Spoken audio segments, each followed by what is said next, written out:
అందరికీ నమస్కారం. సినిమా బాగుండిద్దేమో సరే చూద్దాం అన్నట్టుగా కాంతాకి వెళ్ళాను. చూస్తున్నంతసేపు బాగుంది. నేను సినీ లవర్ కాబట్టి నాకు బాగుంది.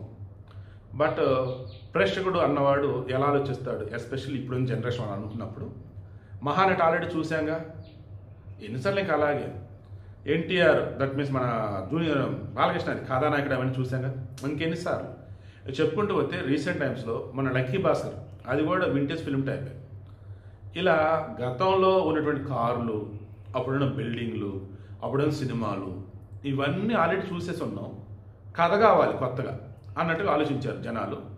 బట్ ఆ కథను చూపించే విధానంలో స్క్రీన్ ప్లేకి స్టోరీకి సరైన సింక్ అవ్వకపోవటం, అద్భుతమైన పెర్ఫార్మెన్స్ మన రానా ఒక ఇన్వెస్టిగేషన్ ఆఫీసర్ పోలీస్ ఆఫీసర్గా ఇచ్చిన, దుల్కర్ సల్మాన్ ఫేమస్ తమిళ హీరోగా ఆయన పెర్ఫార్మెన్స్ ఇచ్చిన, భాగ్యశ్రీ బెస్ట్ వేలో పెర్ఫార్మెన్స్ ఇచ్చిన ఆమె బ్యాడ్లే. భాగ్యశ్రీ ఆ భాగ్యం ఆమె పేరులోనే ఉంది, కానీ పాపం ఆమె నటించిన ఒక్క సినిమా కూడా ఇంతవరకు ఆ భాగ్యం కలగల. భాగ్యశ్రీ ఏ సినిమాలు నటించి ఒకసారి చూడండి మీరే. భాగ్యం పాపం ఇంకా కలగట్లేదు ఆమెకు. నెక్స్ట్ రామ్ పోతునేనితో హీరోతో సినిమా ఉంది ఏమిటి భాగ్యశ్రీది, అదన్నా హిట్ కొట్టిద్దాం చూద్దాం. ఖచ్చితంగా హిట్ కొట్టడం ఆశిస్తున్నాను తెలుగు సినీ అభిమానిగా. సో ఇప్పుడు విషయం ఏంటంటే, నిజంగా మీరు గనక ఏ మాత్రం ఎక్స్పెక్టేషన్ పెట్టుకొని కాంతా గనక వెళ్తే ఇబ్బంది పడతారు. లేదు సినిమాలాగా చూద్దాని వెళ్తే హ్యాపీగా ఎంజాయ్ చేస్తారు.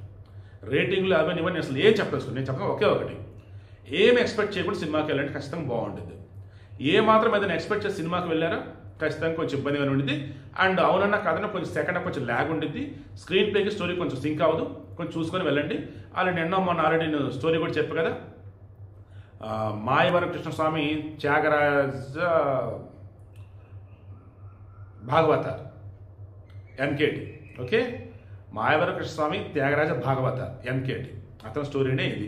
ఆల్రెడీ మొత్తం మాట్లాడుకున్నాం.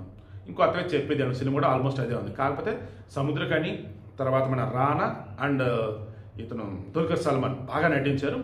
భాగ్యశ్రీ ఉన్నంతలో బాగానే యాక్ట్ చేసింది, కానీ పాపం సినిమాకి సంబంధించి ఈ భాగ్యశ్రీ పేరున్న భాగ్యం మాత్రం ఆమె నటించిన ఈ సినిమాలు కూడా ఇంతవరకు అయితే రాలా.